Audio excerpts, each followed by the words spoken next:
हम लोग श्रीमद् भागवतम के दूसरे स्कंद के 9वें अध्याय से 26वें श्लोक को देखने वहाँ से शुरू करेंगे, देखते हैं कितने हम कर पाते हैं।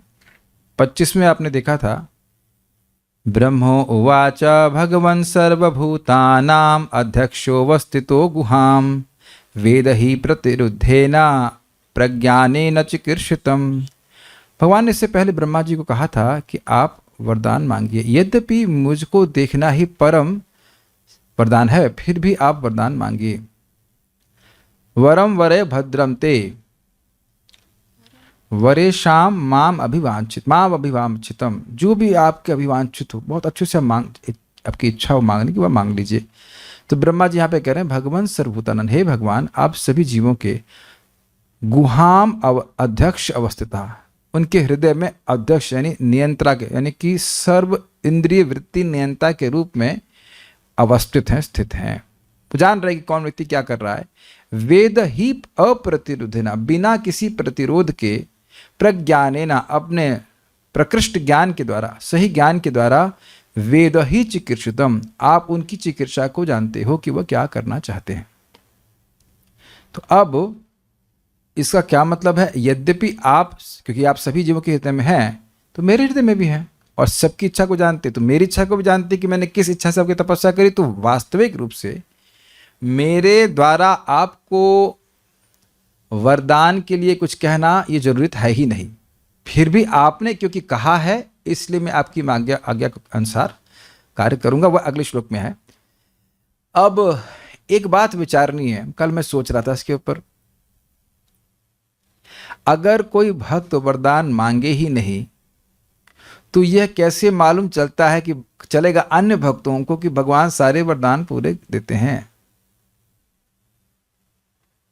नहीं समझ में?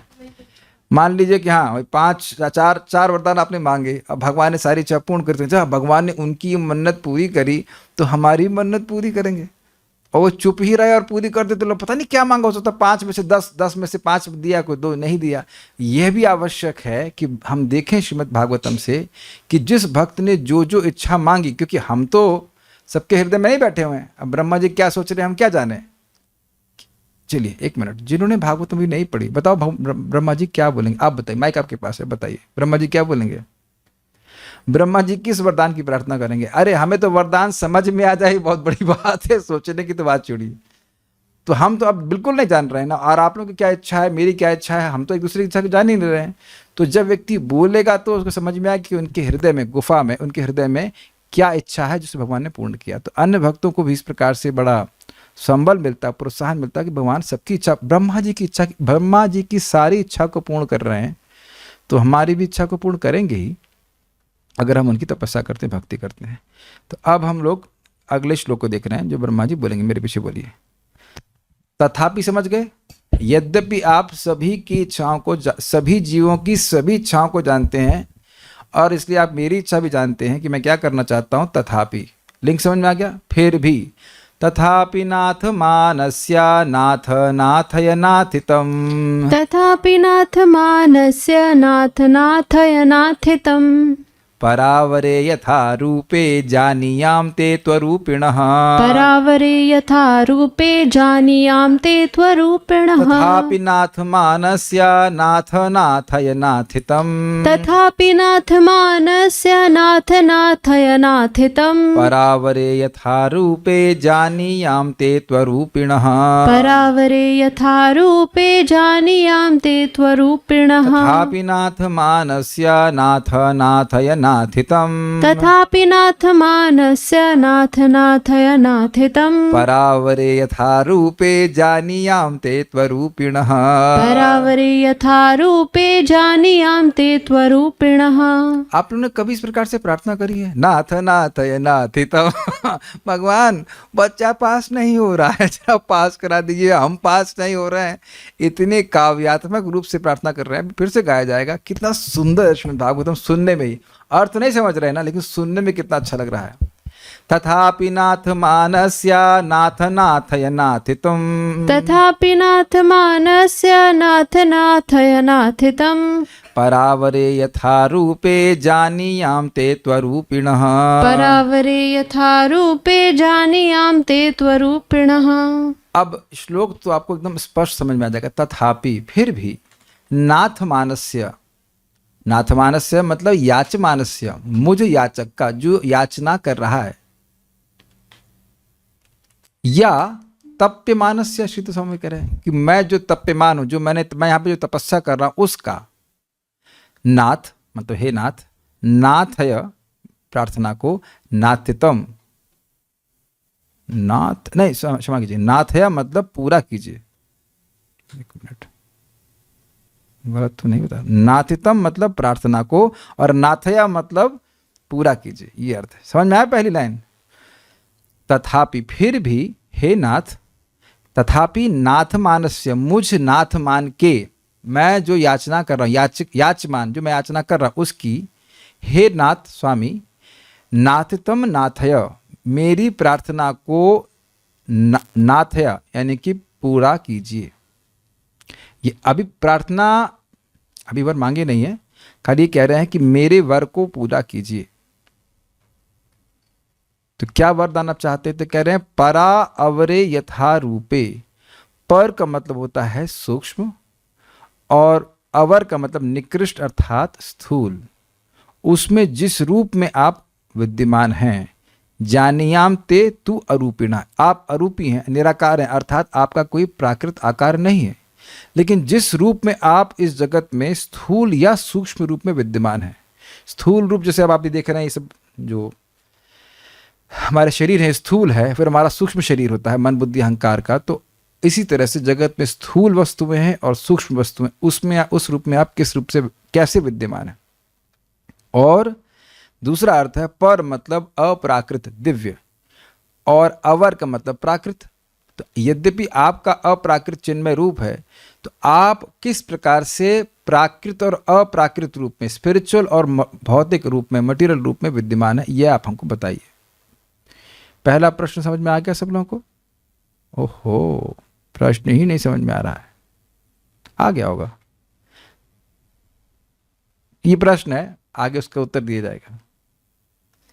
अच्छा से बताऊं तो प्रश्न ही टफ है।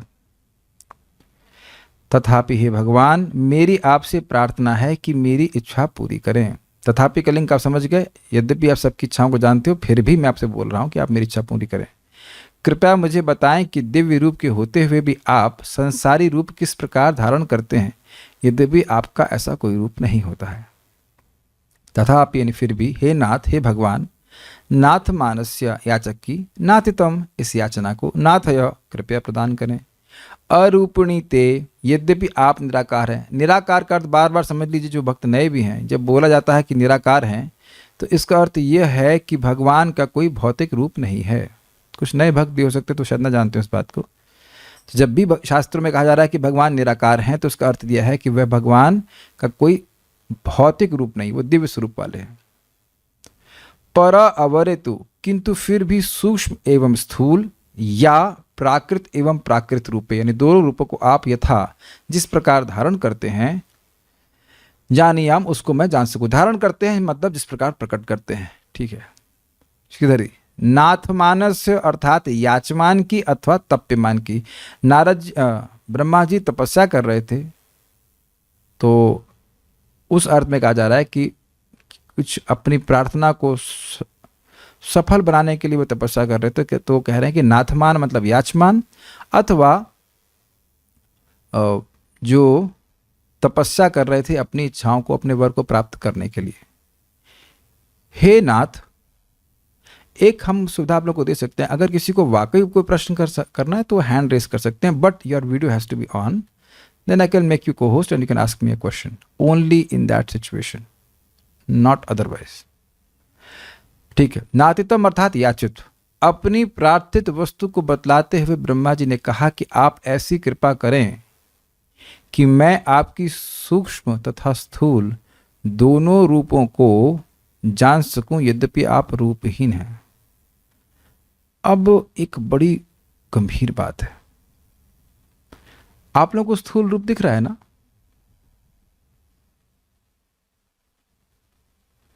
अब मैं यह प्रश्न करूंगा तो आप सोच रहे हैं, सोचने ही लग रहे होंगे कि मैं यह प्रश्न क्यों कर रहा हूं।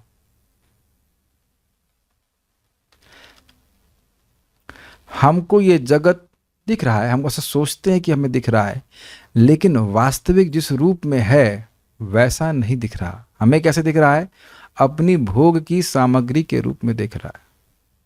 स्थावर जंगम देखे न देखे तार मूर्ति, सर्वत्र होए तार इष्ट देव स्फूर्ति। ये है वास्तविकता। स्थावर मतलब जो स्थिर है, जंगम मतलब चल रहे हैं। ये दोनों ही स्थूल रूप है कि नहीं? चलने वाले, नहीं चलने वाले। तो एक महाभागवत उस सब वस्तुओं को देखता है, लेकिन वहां उस वस्तु को ना देखकर अपने इष्ट देव भगवान श्री कृष्ण की स्फूर्ति उसको होती। तो ये है वास्तविक दर्शन। इसी को नारद जी ने प्रथम स्कंद में कहा, इदम ही विश्वम भगवान इवेतरः। ये पूरा विश्व ही भगवान के समान है। तो क्या ये दृष्टि हमारी है? अभी तो हम यही कहेंगे हमारी दृष्टि ऐसी नहीं है। कुछ कुछ हम लोग भक्ति करते हैं तो समझ पाते, जैसे भगवान का प्रसाद। तो क्या भगवान के प्रसाद पर हम पैर रखते हैं? अब कभी रखना पड़ जाए, चला जाए, अलग बात है, लेकिन हम लोग अब भगवान की भक्ति करते हैं तो इतनी ट्रेनिंग प्राप्त होगी कि नहीं, भगवान का रूप है, भगवान का फोटो है, भगवान का प्रसाद है, उस पर पाँव रखें। क्या भगवान के फोटो पे भी आप पाँव रख सकते हैं? क्या भगवद गीता पे पाँव रख सकते हैं? नहीं। लेकिन अगर आप, मेरा अनुभव लखनऊ का है, तो पुस्तकों की, पुरानी किताबों की दुकान पे जाएं, गए हैं कभी आप लोग, जो सेकंड हैंड किताब बेचते हैं, तो किताबों पे चढ़ चढ़ के ही किताब ढूंढ के लाके देते हैं। ये देखा है आपने? अनुभव होगा आपको, है कैसा अनुभव? और कबाड़ी में, अच्छा, अखबार के, जो कबाड़ी है वो तो अखबार के ऊपर पांव रखता ही है।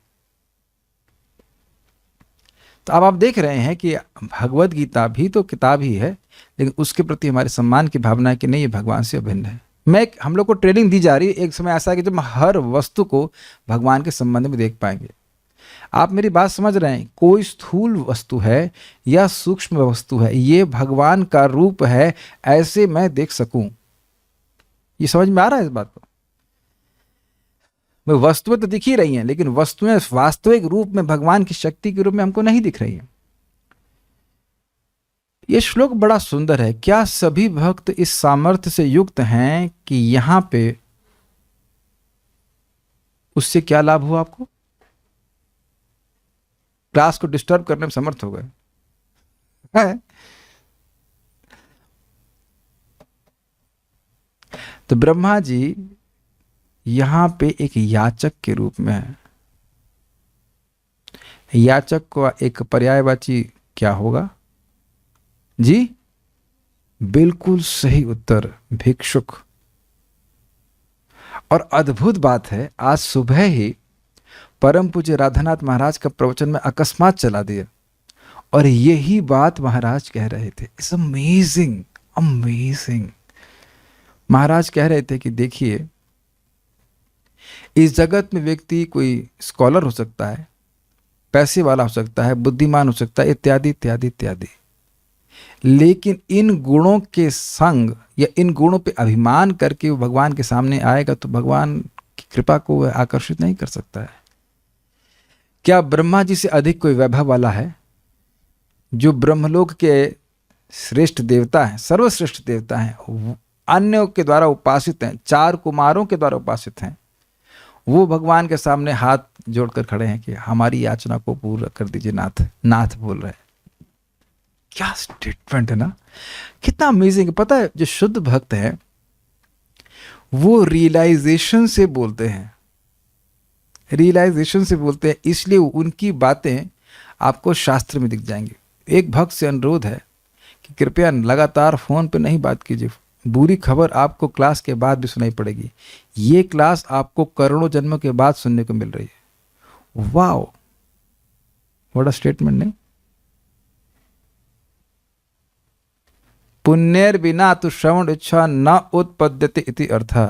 पुण्यों के अनंत संचय के बाद, अनंत ही कह लीजिए, कितने जन्मों में, अनादिकाल से व्यक्ति को भागवत सुनने की इच्छा होती है।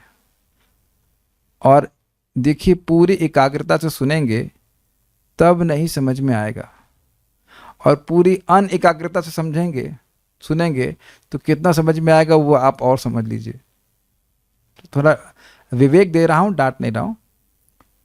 जो बुरी खबर है वो क्लास के बाद भी सुन लीजिएगा, कॉल बैक कर लीजिएगा। क्या वो शोक मोह और भय निर्माण करने के लिए आप मुझसे क्या कहने वाले थे? तो वाली बात तो क्या लगता है मैंने रॉन्ग नंबर डायल किया, ये कौन किसको कौन बात करी, तुम वही व्यक्ति हो। हम बात कर रहे थे कि भगवान के सामने ब्रह्मा जी कैसे हैं? भिक्षुक के समान। अच्छा, भिक्षुक के समान है तो भगवान के छी भिक्षुक छी छी ऐसा नहीं बोल रहे हैं।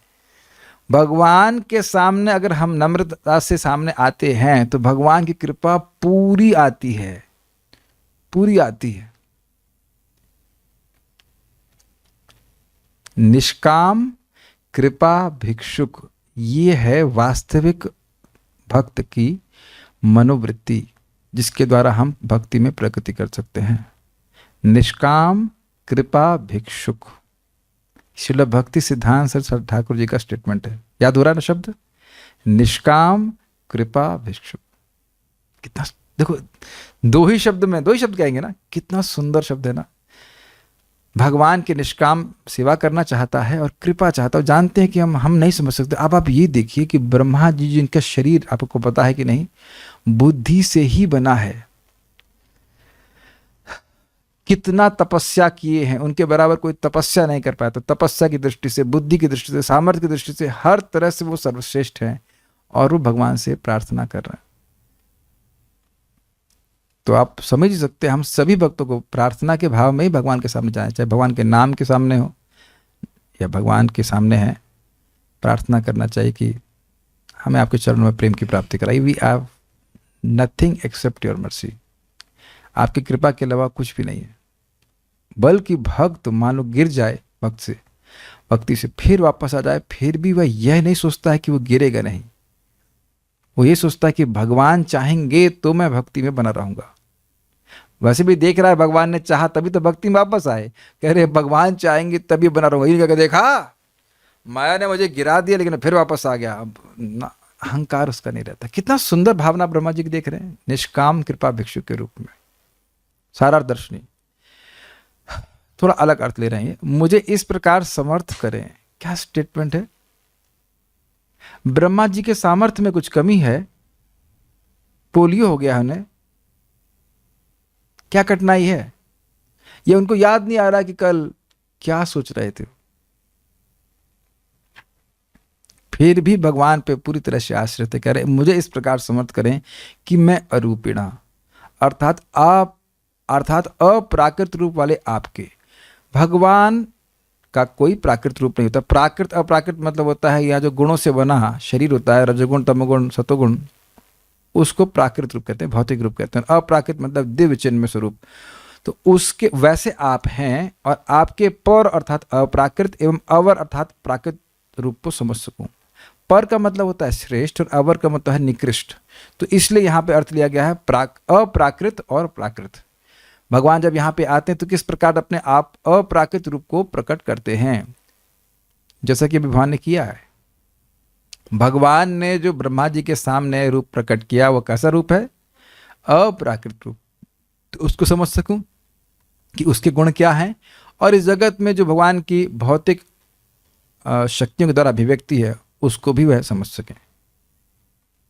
अब यही प्रश्न अगर आपको याद हो तो भगवत गीता में अर्जुन ने भी किया था। किसी को पता है कौन से अध्याय में किया था? 10th चैप्टर में। केशु केशु च भावेषु चिंतयोसि भगवन मया। इन जगत की वस्तु में देख करके मैं किन किन वस्तुओं में देखकर मैं कैसे आपका स्मरण कर सकता हूं। जैसे भगवान कहते हैं कि जल का स्वाद मैं हूं। जल तो प्राकृत वस्तु है, लेकिन स्मरण करे व्यक्ति की इसको जल को पीता है तो कहता आह, ये संतुष्टि मिलती है। वो किस कारण आ रही? कृष्ण के द्वारा, कृष्ण की शक्ति है। तो इस प्रकार से भौतिक वस्तुओं को देख करके भी मैं आपका स्मरण कैसे कर सकता हूं, ये अर्जुन ने प्रश्न किया था। सिमिलर लाइंस पे यहाँ पे ब्रह्मा जी प्रश्न कर रहे हैं। बाल प्रबोधिनी, यद्यपि मेरे अभिष्ट को, ब्रह्मा जी कह रहे हैं, यद्यपि मेरे अभिष्ट को आप स्वयं ही जानते हैं, तथापि, शब्द था ना श्लोक में तथापि, तुम वर मांगो वरम वरय भद्रम ते, आपने पहले कहा था तथापि, तथापि का लिंक वहां से ले रहे हैं कि आपने कहा था कि वर मांगो, इस प्रकार की आपका आज्ञा पालन करना मेरा परम धर्म है। इस प्रकार भगवान के स्वामित्व को द्योतित करने के लिए संबोधन करते हैं हे नाथ। समझ आया कितना सुंदर टीका है। यहां बोल रहे नाथ है, नाथ है, नाथितम, हे नाथ आप मेरे स्वामी हैं, आपने कहा कि वर मांगो, इसलिए यद्यपि आप जानते हो कि मेरे हृदय में इच्छा क्या है, बिल्कुल जानते, फिर भी मैं, मेरा एकमात्र कर्तव्य है कि मेरा परम धर्म है कि मैं आपकी आज्ञा का पालन करूं। बड़ी बात सुंदर याद आ रही है कि एक व्यक्ति चैतन्य महाप्रभु के पास आया और उसने कहा कि ये जीवात्मा के स्वामी पति कृष्ण है, तो कोई भी पत्नी अपने पति का नाम तो लेती नहीं है, तुम लोग हरे कृष्णा कृष्ण कृष्ण बोल रहे, ये कौन सा धर्म है? तो नहीं, ये पहले पूछा अद्वैताचार्य जी को। तो अद्वैताचार्य जी ने कहा देखिए आपको धर्म के संबंध में संशय है, तो धर्म के मूर्तिमान रूप श्रीमन चैतन्य महाप्रभु भगवान कृष्ण हैं, वही विद्यमान है यहाँ पे आपके सामने, उनसे ही पूछ लीजिए आप। तो वह उनके पास गए तो महाप्रभु ने कहा कि देखिए पत्नी का सबसे पहला धर्म यह है कि वह पति की आज्ञा का पालन करे। तो अब भगवान कह रहे हैं कि मेरा कीर्तन करो, मेरे नाम का उच्चारण करो, तो हम लोग करते हैं, इसलिए करते हैं, यद्यपि हमारे पति है, स्वामी है, तो इसलिए यही सबसे बड़ा धर्म है। तो समझ गए ना, मैं इस आशा से कह रहा हूं कि भगवान अपने स्वामी की आज्ञा पालन करना ये सबसे बड़ा धर्म है। ये बड़ी अच्छी बात यहाँ पे सूचित हो रही है, क्योंकि भगवान भी हमारे स्वामी हैं, भगवान हमारे नित्य स्वामी हैं।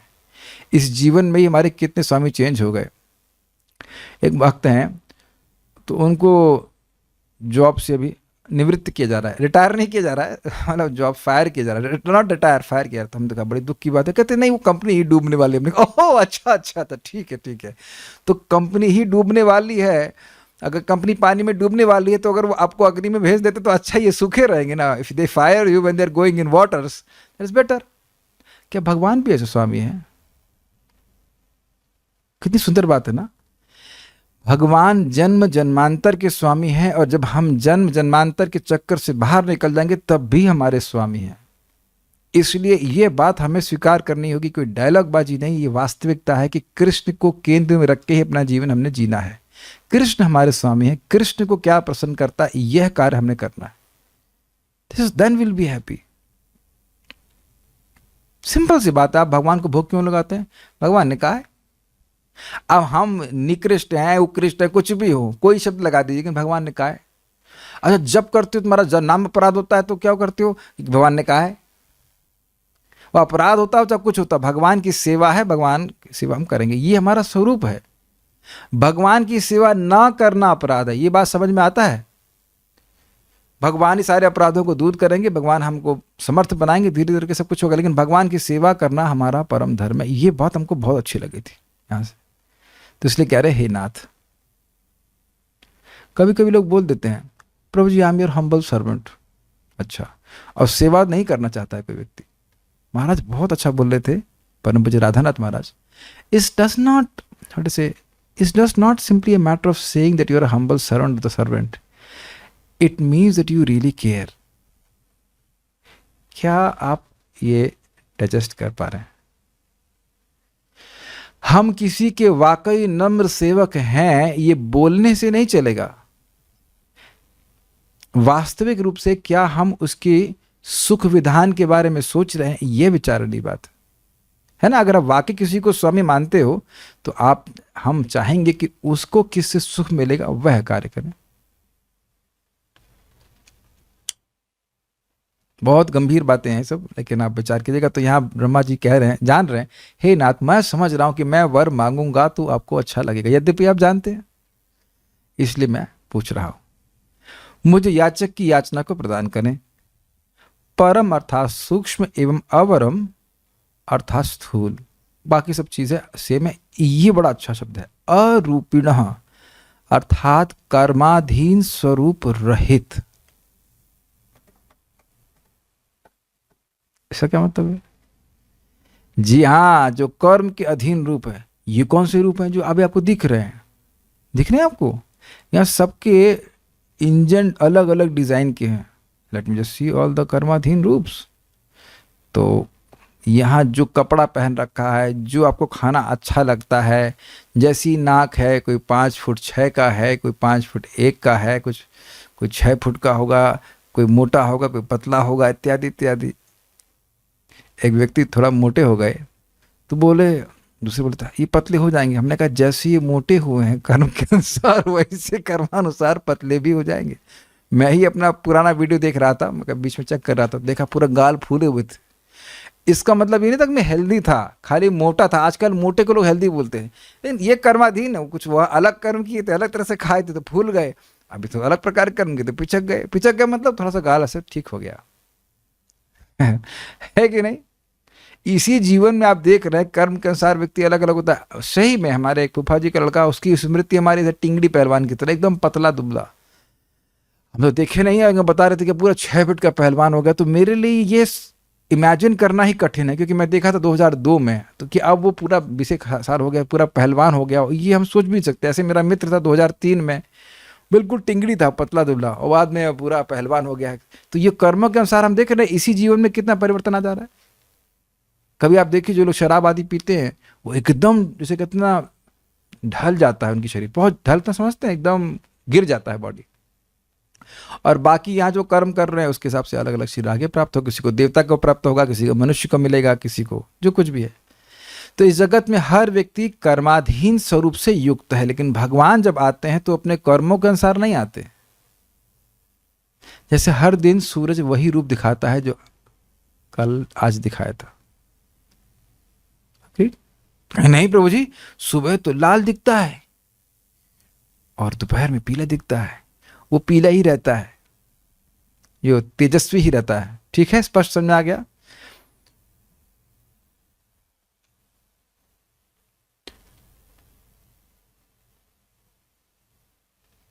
जैसे इस जगत में विभिन्न प्रकार के पौधे विभिन्न प्रकार के बीजों से उत्पन्न होते हैं, उसी प्रकार से हम जो कर्म करते हैं उससे हमारी वासनाएं बन जाती हैं, और उन वासनाओं के आधार पर व्यक्ति को अगला जन्म मिलता है। कुछ भक्त नए हैं, वैसे सभी लोग नए हैं, पुराना कौन है, तो थोड़ा सा विचार कीजिएगा, थोड़ा समझ लीजिएगा। जो कर्म कर रहे हैं उसकी छाप मन में पड़ती है। कैसे पड़ती है देखिए। अभी हम एक भक्त को देख रहे हैं, अभी 3 या 4 दिन से वो कथा सुनने के लिए आ रहे हैं, और आज थोड़ी सी कथा लेट हो गई तो बोले कि आज क्लास नहीं है। कितना सुंदर, कितना प्रसन्नता देने वाला एक कमेंट था। 3-4 दिन के अंदर ये व्यग्रता कि क्लास हो रही है कि नहीं। कई बार तो हम देखते हैं कि हमने देखा भी, कई साल बीत जाते हैं, क्लास हो गई, अच्छा ठीक है, लाओ दाल चावल लाओ, खा के चल दी। गलत तो नहीं कह रहे ना। भगवान करे ऐसी उनकी व्यग्रता सुनने की जिंदगी भर बने रहे, भगवान के पास जाएंगे। आज क्या बोला जाएगा भागवत में। और ये भी स्वाभाविक सी बात है कि 3 दिन में क्या समझ लेगा। जो लोग नियमित रूप से सुन ही रहे हैं तो आप समझ सकते हैं कि 3 दिन में क्या समझ ही लेगा कोई व्यक्ति, क्या ही समझ लेगा। ये लखनऊ में बड़ा प्रयोग है उसका, क्या ही समझ लेगा। लेकिन इतनी व्यग्रता, ये उस भक्त को भी समझना चाहिए कि ये इस जन्म का नहीं है, ये पिछले जन्म का बैकअप है जो अब प्रतिफलित हो रहा है, प्रतिफलित नहीं, सॉरी, फलीभूत हो रहा है। फलीभूत मीन्स मैनिफेस्ट हो रहा है। Should not take it ordinary. और हम उन्हीं के और भी भक्त हैं जो उस प्रकार से सुन रहे हैं। तुम खाली से बात कर रहे थे कर्माधीन, हाँ तुम बात कर रहे थे कर्म की। तो कर्म व्यक्ति करता है और उसकी छाप मन में पड़ जाती है, और फिर वह छाप उसको फिर वही कर्म करने के लिए प्रेरित करती है, और इस प्रकार से उसकी चेतना का निर्माण हो जाता है। मृत्यु के समय उसकी वैसी ही चेतना रहती है, वैसी इच्छाएं रहती हैं, और उसके बाद उसको अगला शरीर वैसा ही धारण करना पड़ता है। इसलिए भक्तों की संगति में आकर व्यक्ति को सीखना चाहिए कि उसे कैसे कर्म करना चाहिए। हम लोग कर्म अधीन हैं, ये याद रखना चाहिए। हम लोग कर्म स्वतंत्र नहीं है, जबकि माया बोलती रहेगी नहीं नहीं करो, उससे कुछ होगा नहीं। या भौतिकतावादी लोग बोलिए हम तो खाने पीने वाले थे, जो अच्छा लगता है, जो अच्छा दिखता है वो खा लेते हैं, तो जरूरी नहीं कि तुम अच्छे दिखोगे ये सब करते हुए। बहुत अच्छी बात है, कर्माधीन भगवान है ही नहीं। और कई बार लोग ऐसा बोलते हैं कि भगवान कृष्ण को, क्या नाम है, कुंती ने किसने शाप दिया था, गांधारी ने शाप दिया, उनका वंश नष्ट हो गया ना। कुछ भी शाप भगवान पे नहीं लग सकता। तो अरूपिण का अर्थ है कि उनका कोई कर्माधीन रूप नहीं, कोई भौतिक प्राकृत रूप नहीं है।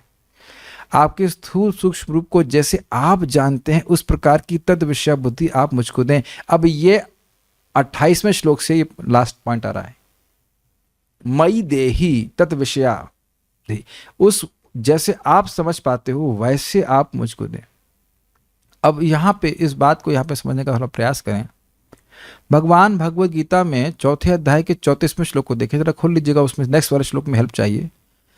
तद विद्धि प्रणिपातेन परिप्रश्नेन सेवया उपदेक्षन्ति ते ज्ञानम ज्ञानिनस्तत्त्वदर्शिनः। 434, आपको 435 खोलना है। उस ज्ञान को तद विद्धि, हे अर्जुन, भगवान श्री कृष्ण कह रहे हैं, तद विद्धि, उस ज्ञान को जानो। कैसे जानो? तद विद्धि प्रणिपातेना, प्रणाम करके, परिप्रश्नेना, आध्यात्मिक प्रश्न करके, और सेवया, सेवा के द्वारा। किसको? तद विद्धि प्रणिपातेना परिप्रश्नेन सेवया उपदेक्षन्ति ते ज्ञानम ज्ञानिनस्तत्त्वदर्शिनः। जो तत्वदर्शी, जो वास्तविक रूप से तत्व में देखते हैं, वह लोग तुमको तत्व का उपदेश देंगे। तुम्हें प्रश्न होगा कि उस तत्व के उपदेश से मुझे क्या हो जाएगा? तो कहते हैं, यज्ञात्वा न पुनर्मोहम एवं यास्यसि पांडव ये न भूतानि शेषेण दक्षस्यात्मन्यथो मयि। उस ज्ञान के द्वारा, यज ज्ञात्वा, उस ज्ञान को जानकर, यज ज्ञात्वा न पुनर्मोहम, तुम पुनर्मोह को प्राप्त नहीं होगे। तो क्या हो जाऊंगा? तो कहते हैं, यज ज्ञात्वा न पुनर्मोहम एवं ज्ञास्यसि पांडव ये न भूतानि शेषाणि, जितने भी जीव हैं, एक को भी बिना छोड़े सभी लोग, अशेषाणि, द्रक्ष्यस्यात्मन्यथो मयि, उन सभी को तुम मुझ में देखोगे। कुछ अब समझ में आ रहा है कि मैंने श्लोक क्यों कोट किया? किसी को समझ में आ रहा है श्लोक क्यों कोट किया? इस जगत में कौन से रूप हैं? स्थूल रूप है और सूक्ष्म रूप है। उनको हम अलग अलग देखते हैं। ये मेरा शत्रु है, ये मेरा मित्र है, ऐसे देख रहे हैं ना। राग और द्वेष से अभिभूत होकर ऐसे तो देख रहे हैं। अपने को देख रहे हैं, अपने को नहीं देख रहे, अपनी देह को देख रहे, मैं हूं, ये मैं हूं और ये मेरा है, ये मेरा नहीं है। अपनी ही भैंस को बेच देता है दूसरे वालों को, कहता है वो उसकी भैंस है, कदाचित उसके पास आगे कहते नहीं उसकी भैंस है, उसे खास नहीं देंगे हम, जो कल तुम्हारी थी वो आज दूसरे की भैंस हो गई। तो अहम मम की भावना फंसी हुई है कि नहीं? हम ये नहीं देख रहे हैं कि सभी जीव भगवान के हैं। एक हम विनोद की बात करेंगे, बात सच्ची है, विनोद की है, बहुत विनोद की बात है। एक स्टूडेंट है, माता जी हैं, तो ऐसे बात चली तो उन्होंने कहा कि उनके 3 संतान की इच्छा है। तो जहाँ वो रहती हैं तो उनके नीचे 12 बच्चे हैं और वो ईयरफोन लगाई हुई थी। तो हमने कहा जब, और उस दिन ऑडियो ज्वाइन नहीं करी थी तुम पे, हमने कहा जब आपने ऑडियो ज्वाइन नहीं किया, मैंने मैसेज किया, तो आपने ईयरफोन क्यों लगा रखा है? तो कह रहे बच्चे नीचे हल्ला करते हैं। तो मैं उनको पूछा कि 12 बच्चे नीचे हल्ला करते हैं, उनका शब्द नहीं सुनना चाहते, तो 3 बच्चे क्या, अब आपके 4 कुमार में से 3 पैदा होंगे जो बोलेंगे नहीं, तो एकदम ब्रह्मज्ञानी पैदा होंगे। तो अब आप समझ रहे हैं, क्योंकि वो अपने बच्चे होंगे तो उनका शोर पसंद आएगा। सबके बच्चे, आपके बच्चे भी तो बचपन में चैचा करते थे। मैं अपनी माँ को पूछा, क्या माँ मैं भी इस प्रकार से आपको रात भर जगाता था? तो क्या थे तुम अलग पैदा हुए क्या? सभी बच्चे डिस्टर्ब करते ही हैं, लेकिन अपना बच्चा सब सहन कर लेता है या प्रेम करता है व्यक्ति। और बाहर का बच्चा हो तो क्या ये पैदा हो गए खून पीने करके लोग बोलते हैं, चाचा कर रहे हैं इत्यादि। तो मैं उदाहरण क्यों दे रहा, समझ रहे हैं ना? हम ये तो नहीं देख रहे सभी भगवान के अंश हैं, ये तो नहीं देख रहे, अपना पराया जगत में देख ही रहा है, क्या कर सकते हैं। तो उस रूप में भगवान ऐसे नहीं देखते कि ये मेरा बच्चा है या उसका बच्चा है, वो सभी उनके ही बच्चे हैं। We are all god sisters and god brothers, क्योंकि गॉड हमारा एक ही है। परम पूज्य राधा गोविंद महाराज पे कहते हैं ये शब्द बड़ा अच्छा है, गॉड सिस्टर गॉड ब्रदर, क्योंकि भगवान तो एक ही है और बाकी सब ब्रदर सिस्टर है। सिंपल सी बात है, यूनिवर्सल फादर कॉल्ड गॉड। तो कहते हैं जैसे आप देखते हैं वैसे आप देखिए। अब आज की क्लास तो पूरी हो नहीं पाएगी, हम यहाँ ही रुकते हैं। कल के 2 श्लोकों को हम कल पढ़ाएंगे, क्योंकि भागम भाग में पढ़ाएंगे तो फिर मज़ा नहीं आएगा। वो श्लोक बड़े सुंदर हैं। आज आप लोग बताइए क्या कर रहे हैं, पढ़ा दें या छोड़ दें? नहीं, मना कर रहे हैं, छोड़ दें। तो ठीक है, आज आप लोग को हम यहीं छोड़ दे रहे हैं, आज रेस्ट कर देते हैं। कोई कभी कहते हैं हम देर तक पढ़ाते हैं, तो आज हम थोड़ा जल्दी छोड़ दे रहे हैं। अगला श्लोक बहुत ज़बरदस्त है। ज़बरदस्त मतलब आज हमने क्या सीखा ये देख लेते हैं, और उसके बाद आप याद रखिएगा कि आप जो अप्राकृत वाले हैं, अप्राकृत रूप वाले हैं, जो कर्माधीन नहीं हैं, भगवान आपके स्थूल और सूक्ष्म रूप इस जगत में क्या होते हैं, या आप अप्राकृत या प्राकृत रूप कैसे प्रकट करते हैं, ये प्रश्न है। उसका उत्तर फिर आगे ब्रह्मा जी देते जाएंगे। काफ़ी वक्त आए हैं, मन तो कर रहा है कि क्लास बढ़ा दें आगे। अच्छा ठीक है, अच्छा ऐसा कर लेते हैं, एक अच्छा आइडिया है। मैं आंख बंद कर रहा हूँ, जिसको भागना हो भाग जाए, हम 3 तक गिनेंगे। 3 हम लोग कुछ आगे नहीं, तो okay, so will take the next shloka also. अब पता नहीं कल तक जिंदा रहेंगे कि नहीं, ठीक है, इतना बोल दे रहे हैं कि 8:30 पे पूरा फिनिश कर देंगे। तो आप लोग घड़ी देखते रहिए, जिस भागना चाहता है कि कब रोकेंगे, कभी रोकेंगे, क्योंकि अगला वाला श्लोक भी आधे घंटे में तो हो नहीं पाएगा, 45 मिनट में भी नहीं हो पाएगा। तो हम जितना हो पाएगा उतना करेंगे, फिर आगे पढ़ेंगे, ठीक है। तो यद्यपि मैंने आपको कुछ समय के लिए प्रसन्न कर दिया था, लेकिन हमने प्लान चेंज कर दिया है। Somehow I want to take it further. प्रश्न करें, ब्रह्मा जी को सृष्टि करनी थी तो उन्होंने भगवान की आज्ञा का पालन किया, तो फिर वो ये प्रश्न क्यों करने लगे?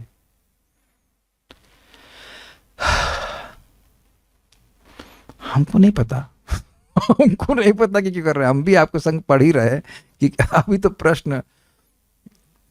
प्रश्न समझ लीजिए पहले, यही बहुत बड़ी बात है। क्यों पे प्रश्न मत कीजिए। अब ब्रह्मा जी, हम भी इस अध्याय को इस तरह से पहली बार ही पढ़ रहे हैं, तो ना हमको आपके पूरे पंड आगे पीछे सब लेफ्ट राइट देख रहे हैं। ये कठिन अध्याय है, इसके लिए बहुत तपस्या की है हम लोगों ने। तो अब आगे पढ़ते हैं कि क्यों पूछ रहे हैं, क्या होगा, आचार्यगण बताएंगे कि क्यों पूछ रहे हैं। प्रश्न तो समझ में आ गया ना, भगवान का इस जगत में स्थूल सूक्ष्म रूप क्या है। ये बड़ा इंटरेस्टिंग है, मेरे पीछे बोलिए। यथात्माया योगेन नाना शक्ति उपबृंहितम्, यथात्ममाया योगेन नाना शक्त्युपबृंहितं, विलुम्पन् विसृजन् गृह्णन् बिभ्रदात्मानमात्मना, विलुम्पन् विसृजन् गृह्णन् बिभ्रदात्मानमात्मना, क्रीडस्य मोघ संकल्पो ऊर्णनाभिर्यथोर्णुते, क्रीडस्य मोघसङ्कल्प ऊर्णनाभिर्यथोर्णुते, तथा तद्विषयां देहि मनीषां मयि माधव, तथा तद्विषयां देहि मनीषां मयि माधव। कम से कम कुछ अन्वय अनुवाद तो पढ़ करके बढ़ ही लेते हैं। बहुत अच्छा श्लोक है, इसको ऑफ कर दीजिए, अनुवाद देखिए। तथा कृपा करके मुझे यह भी बताएं कि आप अपने से किस प्रकार से विभिन्न संयोगों के द्वारा संहार, उत्पत्ति, स्वीकृति तथा पालन की विविध शक्तियों को प्रकट करते हैं। हे माधव, मुझे उन सबके विषय में दार्शनिक विधि से बताएं। आप मकड़ी के समान खेल करने वाले हैं, जो अपनी ही शक्ति से अपने को ढक लेती है। आपका संकल्प अचूक है। एक एक शब्द का बड़ा सुंदर मतलब है। हम पहले अन्वय देखते हैं। हे अमोघ संकल्प, हे अचूक निश्चय वाले भगवान। अमोघ, मुख मतलब निष्फल, अमोघ मतलब निष्फल जो नहीं होता, और संकल्प मतलब सोचना। क्या मतलब है इसका? सोचिए कुछ, सोचते ही होंगे। तो जो सोचते हैं वो सोचने मात्र से पूरा हो जाता है। सबसे पहले तो मुझे मन में भी सोच में आया था पनीर भुर्जी, और कुछ भी मन में आएगा तो उसके लिए कितना प्रयास है। जस्ट एग्जाम्पल ले लो, पनीर भुर्जी बोलते हैं तो उसके लिए पनीर चाहिए, हाँ, उसके बाद आपको टमाटर चाहिए, उसके बाद आपको शिमला मिर्च चाहिए। I am not a cook, but एक आइडिया है कि सब चीज़ें चाहिए होती हैं शायद, है ना। तो इसके लिए पैसा चाहिए, उसके लिए दुकान चाहिए। दुकान गए तो दुकान पे हमारा तार लगा। तो जैसे मैं सुबह आज कुछ खरीदने के लिए गया था दुकान पे, तो बड़े उत्साह से गए थे, एक फ्रिज लेना था, मुझे आवश्यक था। तो देखा बड़े उत्साह से, क्लास भी कैंसिल कर दी, जाना 10 बजे पहुंचे, दुकान ही बंद था। हो गया ना हमारा संकल्प फुस। फिर 11 बजे गए वहाँ पे, तो 11 बजे गए तो जो चाहते तो वहाँ मिला नहीं, फिर संकल्प फुस। देखिए हर पग पे हमारा संकल्प फुस हो रहा है, फिर भी हम लोग उत्साहित है कि हम भगवान हैं। हो गया फुस। उसके बाद पैसा वैसा दे दिया, वो लेके आए। जो लेके नहीं आए, जब उन्होंने फ़ोन किया, उनका संकल्प था कि डिलीवर करेंगे, तो जब वो कॉल कर रहे थे तो मैं सो रहा था, तो उनका संकल्प फुस। उसके बाद फिर मैंने कॉल किया ऐसे करके, किसी तरह से 4 बजे आया। अब हम सोचे सब्जी रखेंगे, लेकिन नहीं, 3 घंटे तक अब उसको आप ऑन नहीं कर सकते, फिर संकल्प फुस। उसके बाद ऑन हो गया तो नहीं, 6 घंटे तक उसको खाली रखना है, फिर फुस। तो आप देख रहे हैं कि एग्जाम्पल, आप एक छोटी सी घटना ले लीजिए, हर जगह तो हमारे संकल्प फुस। कितने संकल्प फुस हो गए एक दिन में, ये देखिए। क्या सत संकल्प है बताइए, क्या सत संकल्प है? कुछ भी नहीं। महाराज बड़ा अच्छा कहते हैं, जगत में लोग कहते हैं हम पहुंच जाएंगे वहां 5 बजे तक पहुंच जाएंगे, सॉरी लेट हो गया, जाम लग गया, टायर पंचर हो गया, इत्यादि इत्यादि इत्यादि इत्यादि। हे, इसका आशा है कि क्यों ब्रह्मा जी सब बोल रहे हैं वो तो हम टीका में पढ़ेंगे, लेकिन अभी आप समझ लीजिए, हे अमोघ संकल्प। एक बात तो यहां हमारे लिए बड़ी अच्छी आ रही है, वो क्या है? अन्वय तो पढ़ा रहा हूं, शब्द का मैं अपने जीवन में फायदा बता रहा हूं कि भगवान का नाम उच्चारण करने के वाले के प्रति भगवान का संकल्प क्या होता है। अब तो याद हो गया होगा किसी को, बोलिए माइक पे बताइए। हाँ, क्या बताते? जो नाम बोलता है, जो बोलता है, बोलती वाले का नहीं, माताओं का नहीं, जो बोलता है बस उसके लिए। ये मेरा है, इसकी रक्षा मुझे करनी हाँ, है। ये केवल पुरुषों के लिए बोलते हैं ना? नहीं, माता जी के लिए। हाँ। अब यहाँ पे बच्चे जब किसी के पैदा हो जाते हैं तो क्या यही संकल्प होता है माता पिता का? और कहीं कहीं देखा जाता है ना कि माता पिता के सामने ही बच्चा दम तोड़ देता है। तो क्या अमोघ संकल्प है? पैदा करने में भी ये संकल्प हमारा अमोघ नहीं है, नहीं बच्चे पैदा होते। दोनों पति और पत्नी समर्थ होते हुए बच्चे पैदा नहीं होते, और कभी कभी बच्चे नहीं चाहते तो भी बच्चे पैदा हो जाते हैं। ऐसा भी देखा गया, एक व्यक्ति बता रहे थे कि वो उनको माँ के गर्भ में थे, माँ नहीं चाहती थी, माँ ने प्रयास किया कि बच्चा मर जाए, नहीं मरे, पैदा हो गए। पग पग पे अमोघ संकल्प, तो पैदा होने में भी संकल्प नहीं चला, और उसके बाद कभी कभी बच्चे मर जाते हैं, एक्सीडेंट बहुत हो जाता है। तो अब माता पिता के पास संकल्प, डॉक्टर चाहता है ना कि बच जाए, लेकिन मर जाते हैं उसके सामने, उसके हाथों में ही मर जाते हैं, सामने सामने मरते ही हैं।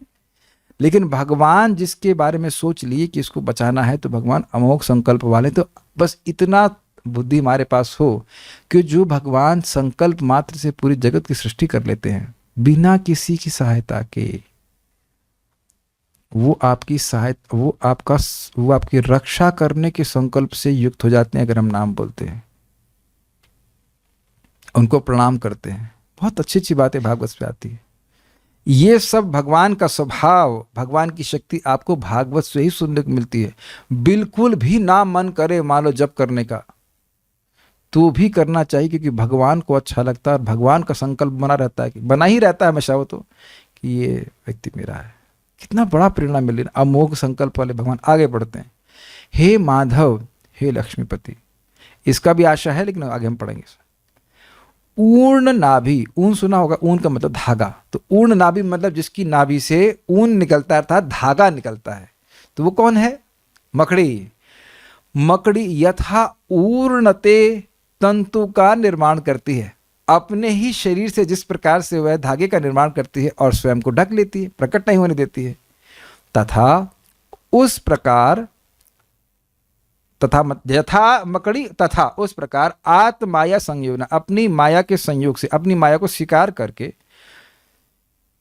नाना शक्ति उपबृंहितम, नाना मतलब समझते हैं विभिन्न प्रकार की, शक्ति मतलब शक्ति, और उपबृंहितम मतलब इनवाइग्रेशन बोला जाता है, ऊपर मतलब एक संयोजन होता है, एक इकट्ठा करके। तो कौन शक्तियां? द्रव्य ज्ञान एवं क्रिया शक्ति समेत विश्व को विसर्जन, यानी विविध प्रकार से सृजन करते हैं। ये दिखता है कि भगवान जगत की सृष्टि अलग प्रकार से करते हैं। देखने का बहुत सिंपल तरीका, एक दूसरे को देख लीजिए, सबकी नाक अलग, सबकी बुद्धि अलग, सबके कान अलग, कोई एग्जैक्ट नहीं मैच करता है। It can be just similar but not exact. और अगर मान लो शक्ल एक जैसी भी हो, जुड़वा भी हो, बुद्धि अलग। कितने तरह के खरगोश, कितने तरह की मछलियां, कितने तरह के सरीसृप, मतलब छिपकली आदि, तो ये अलग अलग को नहीं विविधता दिख रही है। और इनकी सृष्टि भी अलग प्रकार से हो रही है। कोई अंडे से पैदा हो रहे हैं, कोई माँ के गर्भ से हो रहे हैं, कोई पसीने से पैदा हो रहे हैं। ये सृष्टि भगवान अलग प्रकार से नहीं कर रहे। तो कह रहे हैं विसर्जन मतलब विविध सृजन। वैसे आप विसर्जन का अर्थ क्या समझते हैं? जनरली विसर्जन मतलब मल त्याग करना, लेकिन यहाँ विसर्जन का अर्थ है विशेष सृजन, विविध सृजन। एक ही अर्थ नहीं होता है।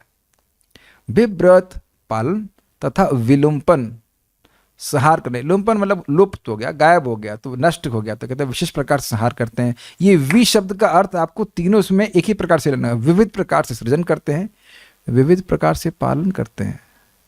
विविध प्रकार से संहार करते हैं। हम सब लोग एक ही प्रकार से मरेंगे ना, लैया खा के, है कि नहीं?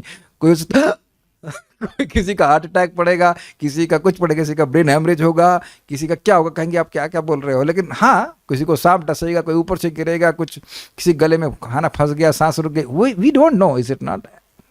कैसे मरेंगे? हाँ, ये सब भगवान की व्यवस्था से हो रहा है, कर्मानुसार ऐसा कर रहे हैं।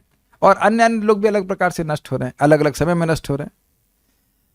तो ऐसा भगवान करते हैं अपनी विभिन्न शक्तियों के संयोग के द्वारा। तो आत्मना, अपने द्वारा, तृतीय विभक्ति, आत्मानम, अपने को अर्थात ब्रह्मा आदि रूपों को गृणन यानी स्वीकार करते हुए क्रीडसी, क्रीड़ा करते हैं। थोड़ा समझने का प्रयास कीजिए। एक अर्थ अगर माया का हम लेते हैं, माया शक्ति, तो माया शक्ति में के द्वारा जगत सृष्ट होता है। उसमें 3 शक्तियां कार्य कर रही हैं। द्रव्य दिख रहे हैं आपको इस जगत में, आराम से समझते हुए समझिए। इस जगत में द्रव्य पदार्थ दिख रहा है आपको, द्रव्य शक्ति नहीं दिख रही है। ये द्रव्य से बना है कि नहीं? ये क्लियर? उसके बाद अगर मैं पूछूं ये क्या है, तो आप ये कहेंगे ये जैतून का तेल है। तो आपकी कुछ ज्ञान शक्ति है कि नहीं कि ये माउस है, ये जैतून का तेल नहीं है? ज्ञान शक्ति हो गई। और क्रिया शक्ति, क्या बिना क्रिया शक्ति के मैं इसको उठा सकता था? अब इसके बाद चौथी शक्ति कौन सी है? नहीं, इसकी चौथी शक्ति की जरूरत नहीं है। 3 भौतिक शक्तियों के द्वारा ही पूरी जगत की सृष्टि हो जाती है। गुणों के अर्थ में नहीं बोल रहा हूं मैं, शक्तियों के अर्थ में बोल रहा हूं। द्रव्य में ही भगवान की गुणों की विभिन्न शक्तियां आ जाती हैं। आप जानते हैं तामसिक अहंकार से सारे द्रव्य प्रस्तुत होते हैं। सुन ही रहे सब भक्त लोग, ये समझ में आ रहा है। इन्हीं शक्तियों से खेलते रहते हो, समझ में नहीं आ रहा है? तुंग वेदिया, द्रव्य ज्ञान क्रिया समझ में नहीं आ रहा आपको? ज्ञान शक्ति नहीं समझ में आ रही है आपको? आपको डांट रहे हैं उपलक्षण, सबको समझ, सबको डांट रहे हैं। क्या ज्ञान नहीं हो रहा है आप लोगों को? हो रहा है। तो इन 3 शक्तियों के द्वारा इस जगत, ये जिससे ये जगत की सृष्टि हो रही है, सृष्टि भगवान करते हैं, विविध प्रकार से पालन करते हैं, विविध प्रकार से संहार करते हैं। अब एक रुचिकर बात है, पालन अलग अलग कैसे करते हैं जरा देखिएगा। ये तो 5वें स्कंद में आएगा, लेकिन बड़ी इंटरेस्टिंग बात है। हम तो केवल मनुष्यों के बारे में आपको बताएंगे, जरा देखना कितना रुचिकर है। भगवान सबका पालन सबको अलग अलग प्रकार से बुद्धि देकर करते हैं। सबको दिख गया? ये कितना मजेदार पॉइंट है। कोई कहेगा हम एक प्ले स्कूल खोलेंगे, तो आप लोग सभी लोग प्ले स्कूल खोलेंगे ना? ना, प्ले स्कूल, मैंने प्ले स्कूल खोला है। I have 66 kids here who would have done some nonsense। तो उनके माता पिता ने कहा जाओ जाकर भागवत सुनो प्रभु जी के पास। Okay, 66 plus here some kids are also there. लेकिन मैं काफी अच्छा इंस्पिरेशन मिला। हमारे प्ले स्कूल में बच्चे लोग आते हैं, भागवत सुनते हैं, बड़े प्यारे से लगता है। सब तिलक उलक लगा करके बड़े से टिकते बैग और टांग करके तो आज में भागवत सुनते। तो अब हम खाली बात कर रहे थे, क्या सभी लोग एक ही प्रकार से सोचते हैं कि हमारा पालन होगा? भाई खाते तो वही रोटी है, लेकिन वो रोटी अलग अलग साधन से आती है। हमको बहुत अच्छा पॉइंट लगा था, बहुत अच्छा। 5वें स्कंद में भगवान की प्रार्थना भरत महाराज कहते हैं कि बुद्धि के प्रवर्तक होकर के भगवान सबका पालन करते हैं। अच्छा, थोड़ी खराब बात कहूंगा, कभी कचड़े के डब्बे से उठा के भोजन करें? Please raise your hands. संकल्प भी नहीं करेंगे, लेकिन आपने देखा होगा कि कुछ लोग कचड़े के डब्बे से भी भोजन उठा के करते हैं। ये कभी भोजन के लिए भीख मांगे हैं? भीख नहीं मांगे होंगे आज तक। तो भगवान ऐसा नहीं दिखाए, भगवान दिखाएंगे भी नहीं आपको ऐसा, लेकिन वैसे कभी नहीं किया होगा। और एक आप चीज और देख रहे हैं कि जो कार्य आप कर सकते हैं वो दूसरा कर ही नहीं पाता है, और जो दूसरा कर रहा है वो आप उसे करने के बारे में सोचते भी नहीं हैं। तो भगवान हमारे कर्मानुसार हमको एक विशेष प्रकार की बुद्धि देते हैं कि तुम ऐसे ही तुम्हारा पालन होगा। यही बात वो अर्जुन को गीता में कह रहे थे कि तुम क्षत्रिय हो, तुम्हारे लिए भीख मांगना ये संभव नहीं है, तो इसलिए तुम युद्ध करो। हम में से कितने लोग युद्ध कर सकते हैं? ना ना ना। बहुत होगा तो पति पत्नी से झगड़ा कर लेगा कुछ, और पत्नी हो सकता है थोड़ा महाराज कहते हैं ना मिसाइल दाग दे, मतलब वो मिसाइल होते हैं ना, वो जो बेलन है वो थोड़ा फेंक देगा। उससे अधिक कोई कहे कि अब गोली चलाओ तो ये संभव नहीं है। लेकिन आप देखिए अब आर्मी के जवान जाते हैं, कितना सुंदर पॉइंट है ना, कैसे भगवान सबको अलग अलग बुद्धि दे करके पालन करवा रहे हैं। ऐसा नहीं हो रहा है कि भगवान सबको कहीं कुछ काम ही मत करो बस, और क्या कहते हैं तुम्हारा रोटी पानी आ जाएगी, ऐसा तो नहीं, कुछ तो करने पड़ता है। शरीर यात्रा भी चलते न प्रसिद्ध कर्मणा, बिना कर्म किए तो शरीर यात्रा भी चलती नहीं है। लेकिन वो चलेगी कैसे, भगवान सबको अलग अलग बुद्धि देते हैं। हमको ये बड़ा अच्छा पॉइंट लगता है। मेरी एक दोष भी था, हो सकता था ये कर लो ना, कितना आसान है। नहीं आसान है, भगवान उसको वैसी बुद्धि नहीं दे रहे हैं, उसके लिए वो आसान बिल्कुल नहीं है। जैसे मेरा थोड़ा सा पाटन पाटन का स्वभाव है, मेरी दीदी को बिजनेस करने का अच्छा लगता है, तो दोनों एक ही माता से जन्म लिए हैं लेकिन अलग अलग स्वभाव है। तो आप प्रैक्टिकली देख सकते हैं, बड़ा अच्छा ही हमको पॉइंट लगता है। कोई माता जी कहेंगी नहीं हमको स्वतंत्र रहना है, कोई कहेंगे नहीं मुझे हाउस वाइफ बनना है, तो दोनों की बुद्धि है ना अलग अलग प्रकार चल रही। दोनों ही 2 ही रोटी खाएंगी या 4 रोटी खा लेगी, 6 खा लेगी, लेकिन बुद्धि सबकी अलग अलग प्रकार चल रही है, सबका पालन वो अलग अलग प्रकार से करा रहे हैं। हमको बहुत अच्छा लग रहा है। तो ये विविध, विव्रत शब्द की व्याख्या हो गई, विभिन्न प्रकार से भगवान सबका पालन कर रहे हैं। और विलंबन की व्याख्या मैंने कर दी, अलग अलग प्रकार से लोग मरते हैं, ये कर रहे हैं। और उसके बाद कह रहे हैं कि आत्मना आत्मानम, इसको समझने का प्रयास कीजिए। स्वयं के ही द्वारा आत्मानम, ब्रह्मा के रूप में भगवान अपने आप को विस्तारित करते हैं, शिव जी के रूप में करते हैं, विष्णु के रूप में करते हैं, और अन्य स्वरूपों में करते हैं। देवता भी भगवान के एक रूप ही हैं, उसके रूप में करके वे क्रीड़ा कर रहे हैं। ब्रह्मा जी के रूप में क्रीड़ा कर रहे हैं, शिव जी के रूप में कर रहे हैं, भगवान विष्णु के रूप में कर रहे हैं।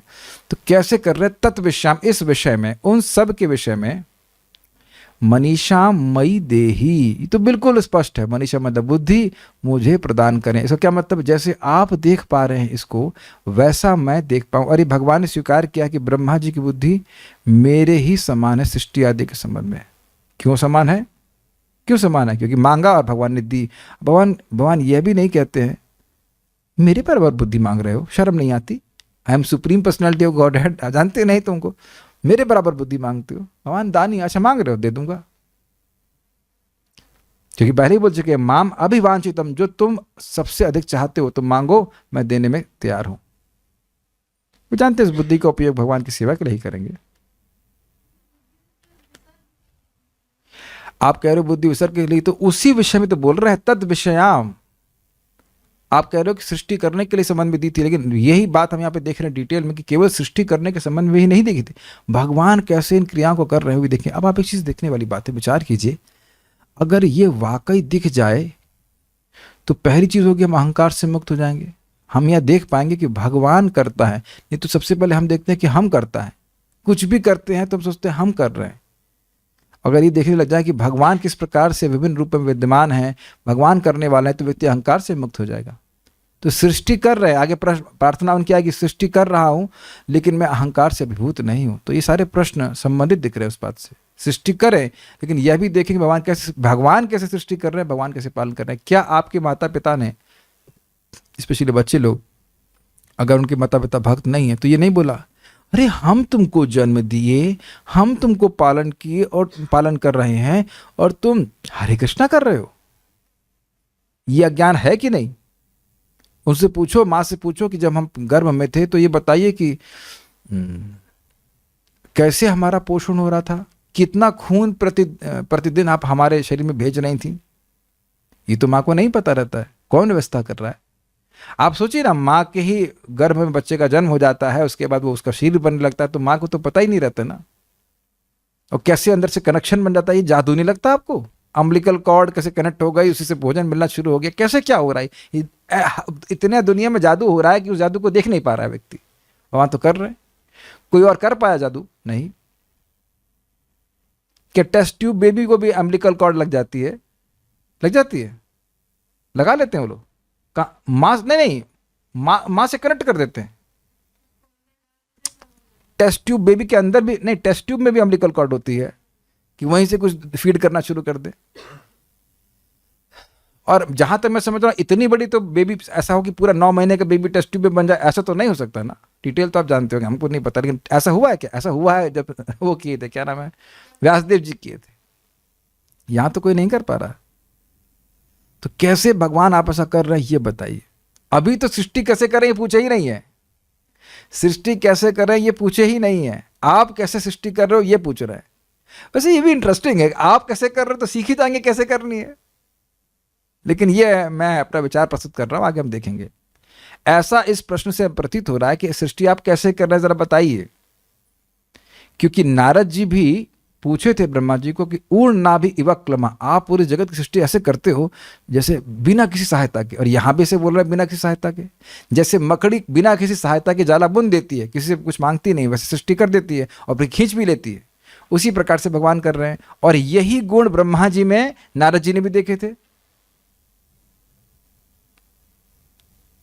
तो इस प्रश्न से कुछ आशा, कुछ क्लियर ये भी हो रहा है कि आप कैसे कर रहे हैं वैसी बुद्धि मुझे प्रदान करें। जैसे माँ सब्जी बनाती है तो वैसी ही बुद्धि बेटी को देती है, और बेटियां बोलती भी हैं कि ये तो हमने माँ से सीखा है, इज इट नॉट। या वो कहते हैं वो ऐसे करना, ये तो उस्ताद वटेवर, उससे तबला बजाते हैं ना, उस्ताद ऐसे कान पकड़ेंगे, नाम नहीं लेंगे, उस्ताद उनसे सीखा है। तो वो कैसे बजाते थे वैसी बुद्धि उन्हें अपने शिष्य को दी है ताकि वो कर सके। यह मेरी समझावट है अभी तक कि इसीलिए वो प्रश्न कर रहे हैं ऐसा। कुछ समझ में आया श्लोक का आशय? श्लोक देखिए, यथा आत्म माया योगेना, जिस प्रकार आत्म माया योग के द्वारा अपनी शक्तियों के संयोजन के द्वारा नाना शक्ति उपब्रोहितम, विभिन्न प्रकार की शक्ति यानी ज्ञान, क्रिया और द्रव्य शक्ति से युक्त इस जगत की विलोपन, उसको संहार करते हैं, विसर्जन विशेष विविध प्रकार सृजन करते हैं, और गृणन बिब्रत पालन करते हैं, और आत्मानम गृणन, आत्माना अपने द्वारा, आत्माना मतलब अपने विविध स्वरूपों को ग्रहण करके क्रीड़ा करते हैं। कौन? अमोघ संकल्प, अंगमोघ संकल्प मतलब अचूक संकल्प, अप्रत्य संकल्प वाले भगवान। ऊर्ण नाभिर यथा ऊर्णते, ऊर्ण नाभि अर्थात जिस प्रकार एक मकड़ी ऊर्णते ऊन को सृष्टि करती है और अपने को छुपा लेती है, तथा उस प्रकार तद विषयाम, उस विषय में देही मनीषाम, मुझे बुद्धि दीजिए, देही मनीषाम मई माधव, मुझको वैसी बुद्धि हे माधव दीजिए। अब एक श्लोक को फिर से एक बार गा ले जाता है, हम गाए बहुत कम, मैंने पीछे बोलिए। यथात्माय योगेना नाना शक्त्युपबृंहितम, यथात्ममाया योगेन नाना शक्ति उपबृंहितम, विलुम्पन विसृजन गृह्णन बिभ्रतात्मानमात्मना, विलुम्पन विसृजन गृह्णन बिभ्रदात्मानमात्मना, क्रीडस्य मोघ संकल्प ऊर्णनाभिर्यथोर्णुते, क्रीडस्य मोघ संकल्प ऊर्णनाभिर्यथोर्णुते, तथा तद विषयाम देहि मनीषां मयि माधव, तथा तद विषयाम देहि मनीषां मयि माधव। एक बार और बोलते हैं, यथात्माय योगेना नाना शक्त्युपबृंहितम, यथात्ममाया योगेन नाना शक्त्युपबृंहितम, विलुम्पन विसृजन गृह्णन बिभ्रदात्मानमात्मना, विलुम्पन विसृजन गृह्णन बिभ्रदात्मानमात्मना, क्रीडस्य मोघ संकल्प ऊर्णनाभिर्यथोर्णुते, क्रीडस्य मोघ संकल्प ऊर्णनाभिर्यथोर्णुते, तथा तद विषयाम देहि मनीषां मयि माधव, तथा तद विषयाम देहि मनीषां मयि माधव। मैं श्रीधर स्वामी की टीका को पढ़ करके फिर रुक जाऊंगा। आप श्रीधर स्वामी की टीका, आप जिस तरह से क्रीड़ा करते हैं उस क्रीड़ा विषयिणी बुद्धि को आप मुझे प्रदान करें, मैं भी वैसे खेलना चाहता हूँ। अब समझ में आ ही रहा है ना कि सृष्टि विषय प्रश्न करना है, सृष्टि कैसे करूं। जब भी कभी घर में हमारे यहाँ भजन करने कोई आते हैं, अच्छा बन जाता है तो दूसरा व्यक्ति पूछता है कैसे बनाया, क्या मतलब है, क्या मतलब है कैसे बनाया, मतलब वैसी बुद्धि मनीषा मम मई देही। अगली बार कोई पूछा जाएगा तो हम कहेंगे ये सब श्लोक बोलो भागवत का, मनीष इस क्रीड़ा के संबंध में मनीषा मम देही, इस संबंध में हमको भी बुद्धि दीजिए कि हम भी ऐसे बना सकते। ये बिल्कुल स्पष्ट समझ में आ रहा है कि ये प्रश्न क्यों कर रहे हैं। आज जब मैं इस श्लोक को तैयार कर रहा था तो मैं सोच रहा था कि ये प्रश्न कर ही क्यों रहे हैं। अब बड़ा स्पष्ट समझ में आ रहा है कि क्यों कर रहे हैं। देखिए, एक बात बड़ी रुचिकर है कि उनको पता है कि भगवान सृष्टि करते हैं, ये नहीं दिख रहा श्लोक से, नहीं तो प्रश्न क्यों करते। उनको पता है कि विभिन्न शक्तियों से युक्त होकर के भगवान करते हैं, तो उन शक्तियों का उपयोग कैसे कर दें, आप कैसे करते हैं, तो हमको भी वैसा ही ज्ञान प्रदान कीजिए ताकि हम भी सृष्टि करने में समर्थ हो सकें। आपकी इच्छा इसलिए पूछ रहे हैं, भगवान की इच्छा थी कि ब्रह्मा जी सृष्टि करें, तो आप बताएं। इस तरह से 28वें श्लोक से इसका संबंध है। पहली श्लोक से शुरू करेंगे तो आखिर में जो बोल रहे हैं कि मुझे बुद्धि प्रदान करें, उसके बारे में बोल रहे हैं। अब ऐसा दीजिए, आप अनेक प्रकार की शक्तियों से युक्त इस विश्व का सृजन करते हैं। नाना शक्ति उपब्रोहितम, ये शब्द का अनुवाद। विसृजन अर्थात विविध प्रकार से उसकी सृष्टि करते हैं, तथा विभ्रत अर्थात इसका पालन भी आप करते हैं विविध प्रकार से, और इसकी व्याख्या भी मैंने आपको कर दी। आप आत्मना अर्थात स्वयं ही का मतलब और कोई नहीं, किसी की सहायता नहीं लेते हैं कि भैया ब्रह्मांड बनाना है तो कोई ईंट का सहयोग भी मानते हो, भाई थोड़ा ईंट दे दीजिए या 2 रुपया दे दीजिए, ना, अकेले ही। इसीलिए ऊर्ण नाभि का एग्जाम्पल दिया गया। मकड़ी आपसे कुछ नहीं मांगती, वो अपने ही शरीर से ही प्रकट कर देती है। तो कह रहे आत्मना स्वयं ही, आत्मानम अर्थात ब्रह्मा इत्यादि का रूप। अब बड़ा रुचिकर है, शक्ति का शक्तिमान से अभेद होता है, भेद भी होता है अभेद भी होता है। तो मकड़ी का जाला मकड़ी से अभिन्न है, क्योंकि मकड़ी से ही आया है।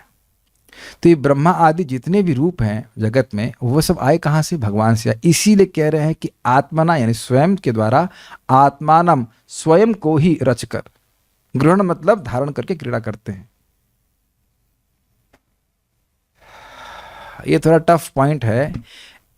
आप कहोगे कि भाई कोई खेल रहा है तो व्यक्ति, मैं आप लोग से बोल रहा हूं लेकिन अब आप मुझसे ही नहीं प्रकट हुए हैं, लेकिन भगवान से ही पूरा जगत प्रकट हुआ है। तो जो कुछ भी लोग कुछ कर रहे हैं वो एक दृष्टि से भगवान की क्रीड़ा है, भगवान का स्वरूप व्यक्ति है, ये बोल रहे हैं। जिस तरह मकड़ी अपने से ही जालों का निर्माण करके उसमें क्रीड़ा करते हैं, उसी तरह से आप भी क्रीड़ा करते हैं। बाकी हम कल सुनेंगे, ठीक है। ये अर्थ था कि भगवान स्वतंत्र रूप से विहार करते हैं। So stop here. Shrimad Bhagavatam की जय, श्रील प्रभुपाद की जय, निताय गौर प्रेमानंदे। भक्तों से निवेदन है कि इसको, अब फाइल आपको दे दी गई, एक बार पढ़ लेंगे तो उसको शायद सुन ले, इसलिए बोलता हूँ रोज, पढ़ लेंगे तो आपको अगली बार समझने में सुविधा होगी। शब्द बहुत अच्छे हैं, और जो शब्द बोले गए वो प्रैक्टिकल दुनिया में देख करके आप देखेंगे तो बहुत अच्छा लगेगा। ये ना विभ्रत शब्द, कितना सुंदर बात है। भगवान सबको अलग अलग बुद्धि दे रहे हैं, क्यों दे रहे हैं, भगवान की शक्ति है, खेल खिला रहे हैं सबको। तो ये सब बातें आप विचार कीजिएगा। Okay, stop.